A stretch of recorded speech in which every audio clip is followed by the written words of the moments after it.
សុស្ដីឥឡូវខ្ញុំមកកម្មវិធីដើរដើម្បីសន្តិភាពដែលយើងដើរពីផ្សាររាត្រីមកអញ្ចឹងណាហើយឥឡូវកម្មវិធីបានចប់ហើយប៉ុន្តែគេនៅរៀបស្តង់សម្រាប់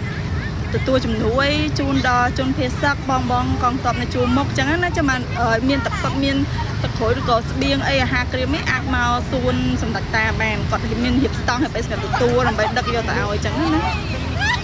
ហើយខ្ញុំក៏នៅនឹងដែរប្រហែលជាកន្លះម៉ោងទៅ1ម៉ោងឯទៀតខ្ញុំបែកហូមវិញហើយតែគាត់ថាឥឡូវកម្មវិធីគេនៅអញ្ចឹងណាអញ្ចឹងអាចនេះបានអាចមកបាន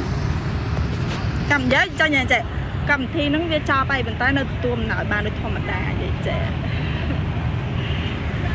ហើយនេះគឺជាទស្សនវិជ្ជាគាត់ថាយើងថតទៅវានេះណាវាចំណាំងផ្លាតមកអញ្ចឹងថតទៅឃើញអត់ស្អាតទេហើយនេះគឺជាទស្សនវិជ្ជាទាំងមូលអញ្ចឹងណាតែខាងបងគាត់ទៅតែអស់ហើយនៅសល់មួយចំនួនអញ្ចឹងណាហើយនេះស្តង់សម្រាប់ទទួលអំណោយខ្ញុំនៅហ្នឹងបងប្អូនណាអាការមកបានអរគុណ